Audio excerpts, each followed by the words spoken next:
새끼는 왜 똥을 묻히고 다니지?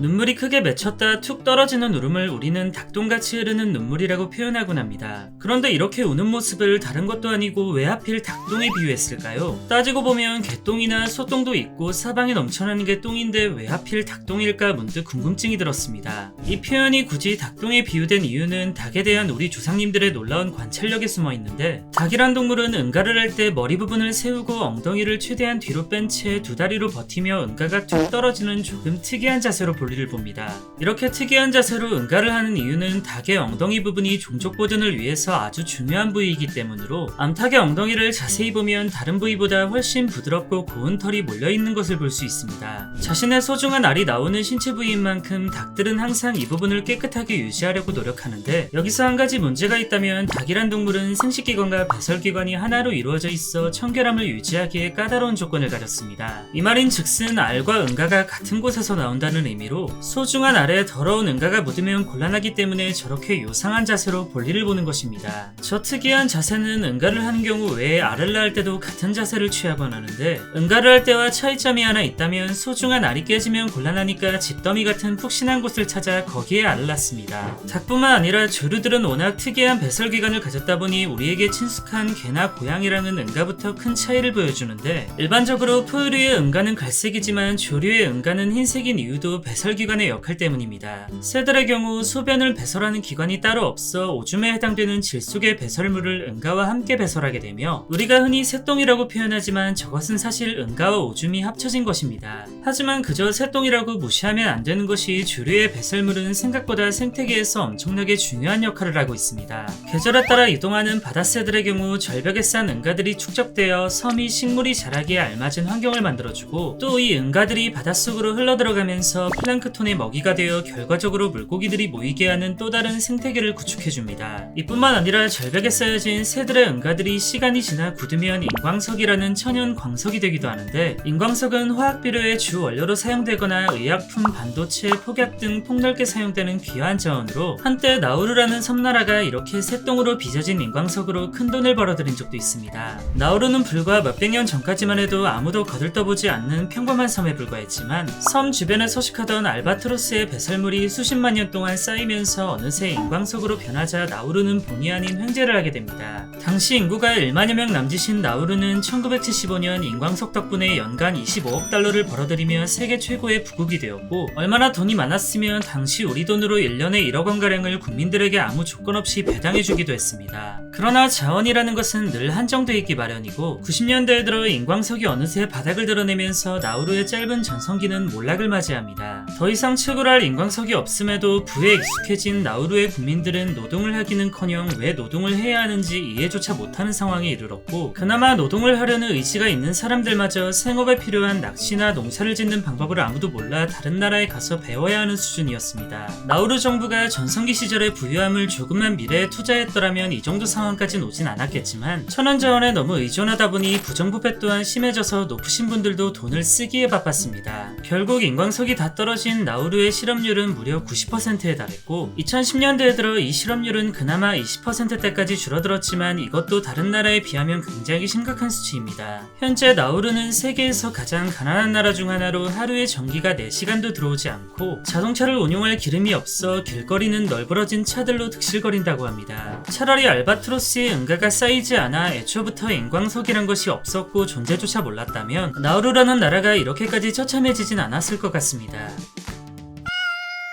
동물이라면 중을 떠나 모두가 응가를 한다는 공통점이 있지만, 간혹 동물들 중엔 응가를 먹이처럼 섭취하는 동물도 있습니다. 대표적으로 토끼의 경우 생존을 위해서 자신의 응가를 섭취하는데, 토끼는 특이하게 두 종류의 응가를 합니다. 하나는 우리가 알고 있는 둥글둥글한 토끼똥이고, 나머지 하나는 식변이라고 불리는 묽은 똥을 싸제낍니다. 이 식변은 보통 싸자마자 바로 먹어버리기 때문에 토끼를 기르시는 분들이라도 응가를 먹는 장면을 포착하기가 쉽지 않고, 만에 하나 포착한다 하더라도 이 행동은 토끼의 생존에 꼭 필요한 행동이기 때문에 못하게 말리면 오히려 스트레스를 받을 수 있습니다. 토끼가 자신의 똥을 먹는 이유는 1차 소화 과정에서 음식물의 영양분을 제대로 흡수하지 못해서인데, 특히 섬유질을 제대로 흡수하지 못하기 때문에 토끼는 응가로나마 다시금 섭취하는 것입니다. 덩치 차이가 어마어마하지만 코끼리 또한 토끼와 마찬가지로 소화기관 효율이 좋지 않아 자신 또는 동료의 응가를 먹기도 합니다. 이 녀석에 비하면 토끼는 상당히 양반인 게, 얘는 간혹 동료의 야릇한 곳에 코를 집어넣고 응가를 빼먹는 몹쓸 장면까지 보여줍니다. 얘네와는 조금 다르지만 코알라 또한 어릴 때부터 응가를 먹고 자라는데, 코알라는 특이하게 선택지가 따로 없이 어미가 새끼에게 자신의 응가를 먹입니다. 이는 새끼가 주식인 유칼립투스 잎을 제대로 소화시키지 못하기 때문에 어미가 자신이 배출한 배설물로 하여금 먹이를 주는 개념으로, 정확히 말하면 제대로 된 소화 과정을 거치지 않은 폐비라고 하는 이유식으로 응가와는 조금 다른 개념이지만, 어쨌든 어미의 항문에서 응가와 함께 나오는 것이기 때문에 꽤나 거시기합니다.